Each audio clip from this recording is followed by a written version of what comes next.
Somewhere between the invention of the customer service desk and this very moment, a large portion of the population decided that being a paying customer granted them immunity from reality.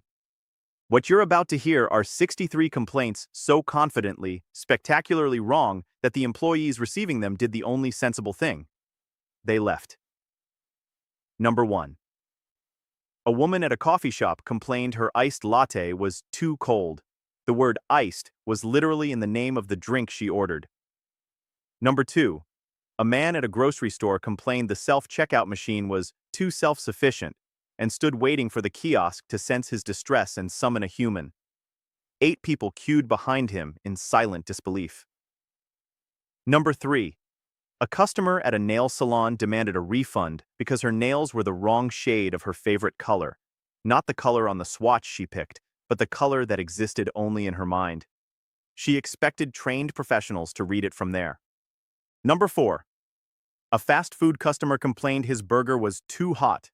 He had specifically requested it be made fresh.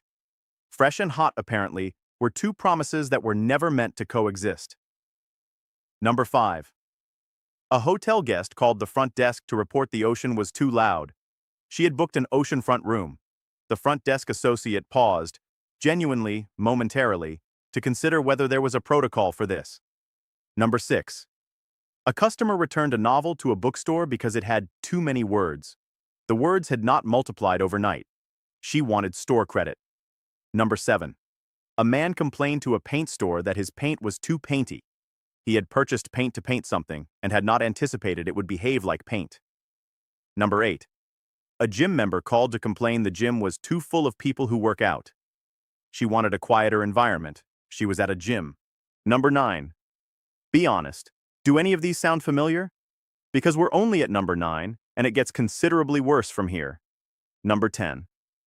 A customer complained her car repair had taken too long, 2 hours for a brake job.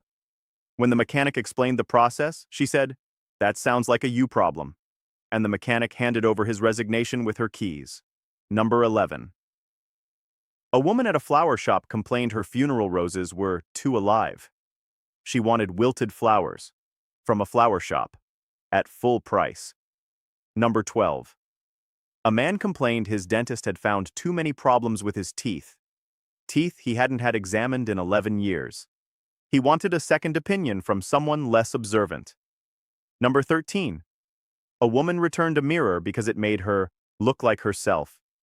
She wanted a different mirror that would produce a more favorable version of the same face. Number 14. A man at a restaurant complained his soup was too soupy. He wanted it thicker but not stew, not sauce, soup, just without the defining quality of soup. Number 15. Moment of silence. A passenger called an airline to complain the plane arrived 40 minutes early, robbing her of reading time she had already committed to mentally. She wanted compensation for reaching her destination ahead of schedule. Number 16. A man at a hardware store complained the lumber was too woody. He was buying wood. He could not clarify what he wanted instead. Number 17. A pharmacy customer demanded the side effect label be removed from her medication because she found it stressful to read. She was not experiencing any side effects. She just didn't enjoy the list. Number 18.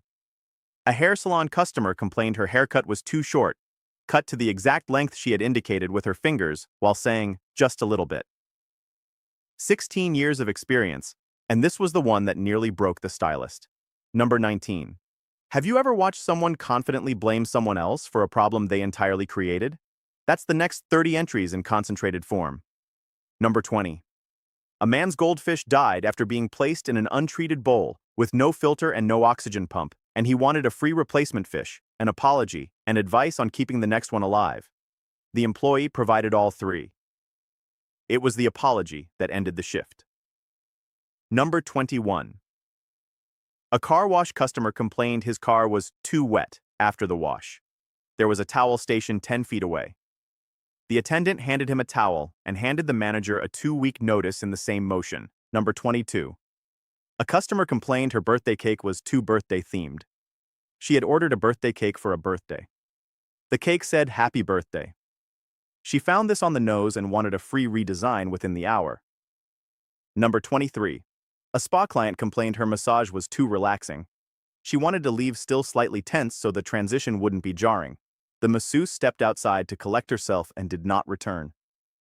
Number 24. A man returned a rain jacket because it had gotten wet in the rain. He was dry inside it. The outside, however, had engaged with the weather, and he found this unacceptable. Number 25. Halfway through. And just so you're calibrated, what you've seen so far is barely the warm-up. The entries from here forward operate on a different level of commitment to unreality. Number 26. A grocery store customer complained the eggs were too eggy. She cracked one open, found it contained an egg, and asked to speak to someone about it. An employee was dispatched. That employee later called her mother. Number 27.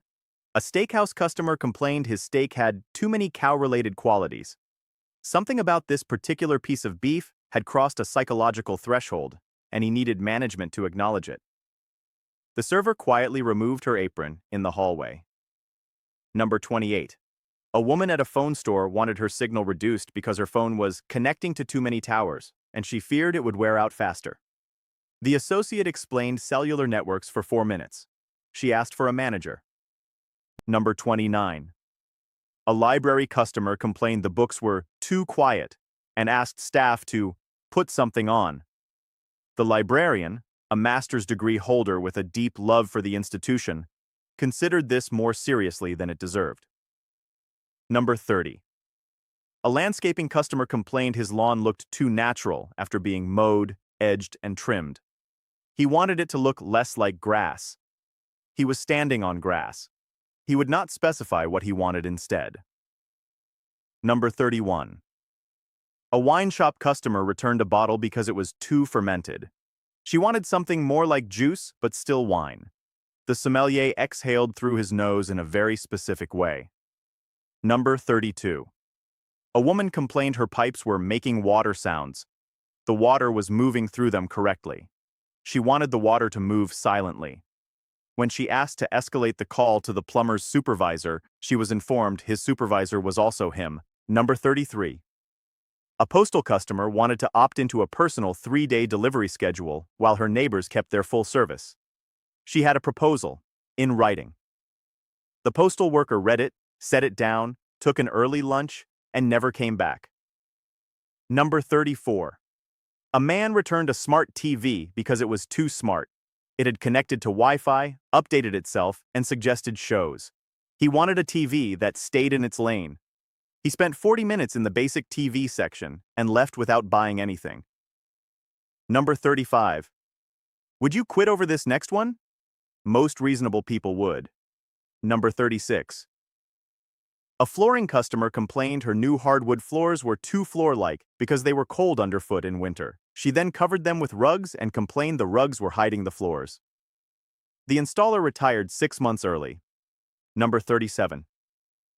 A zoo visitor complained the animals were too animal-like. The primates too loud, birds too active, reptiles too still. He wanted them more presentable. He was at a zoo. They were animals. Number 38. A diner customer ordered breakfast at 8 a.m. and complained it wasn't dinner. He acknowledged it was the breakfast menu but felt menus should be guidelines, not rules. The cook heard this secondhand, untied her apron, and left through the back. Number 39. A hotel guest complained her room had too many walls. She was offered a suite. The suite also had walls. She complained about those too. A 12-year veteran of hotel management said this was the one that got her. Number 40. A grooming salon customer complained her dog had been cleaned. She had paid for grooming. The dog had been groomed. She wanted the groomer to tone it back because he no longer smelled like himself. 9 years in the business, and this was the afternoon the groomer gave notice. Number 41. At what point does a person unlearn the basic logic of transaction? I wanted a thing, I received the thing, and turn that into a complaint? We are about to find out. Number 42. A gym member complained the free weights were too heavy. He had selected a weight by its labeled weight. He wanted to know if there were lighter versions of the same weight.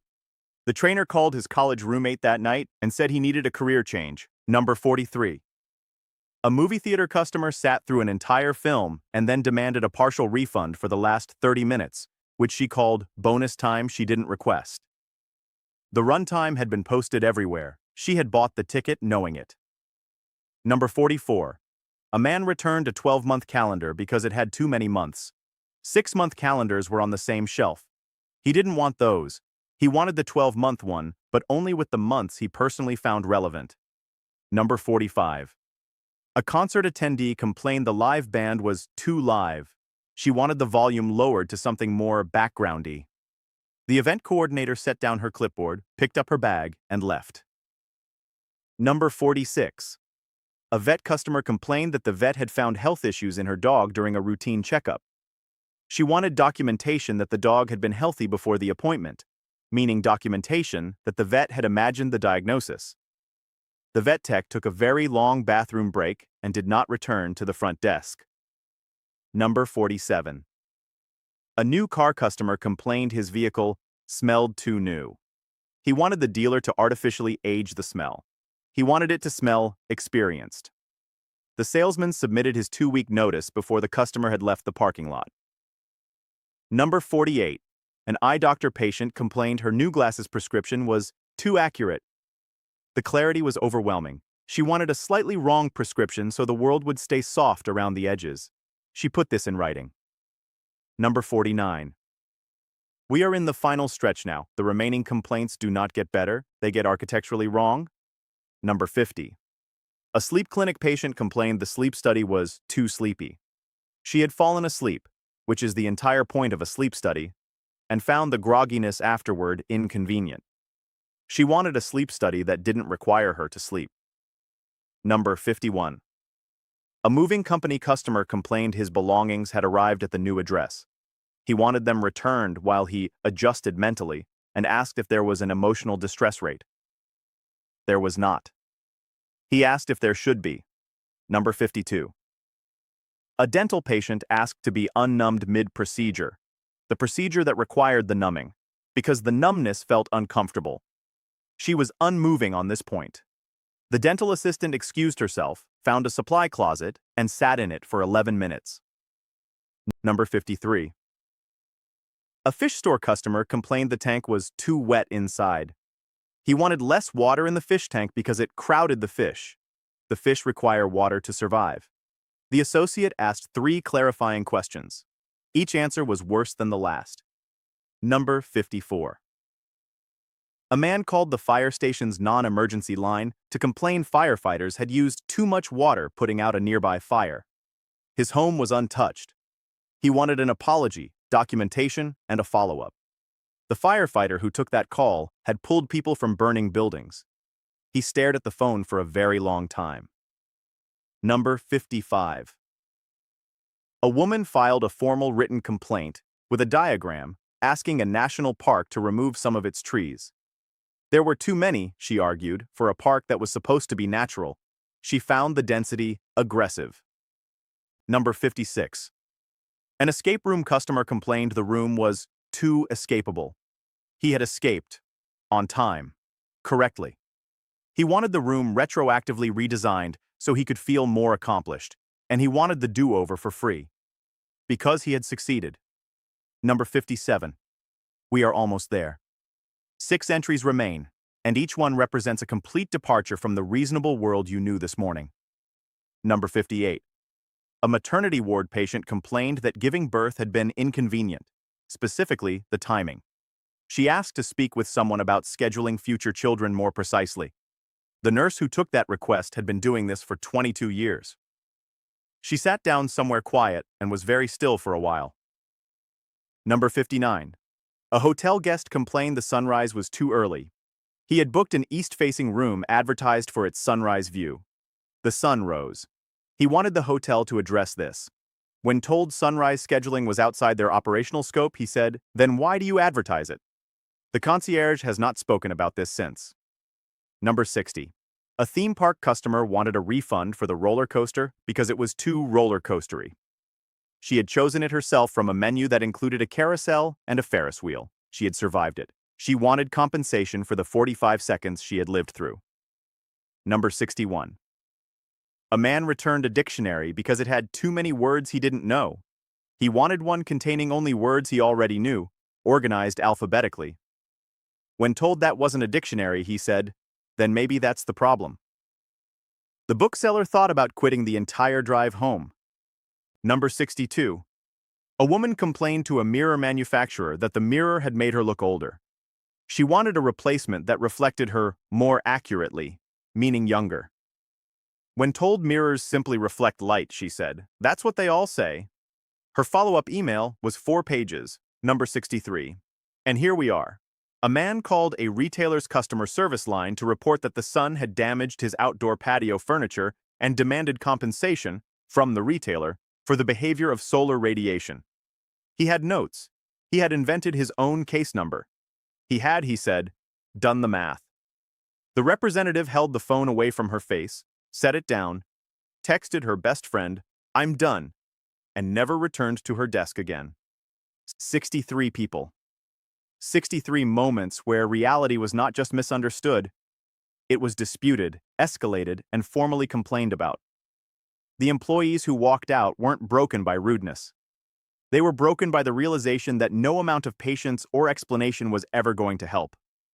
And honestly, fair. Which one would have been your breaking point? Drop it in the comments, because I think 63 ends most of us, but someone out there would have been done by the soup.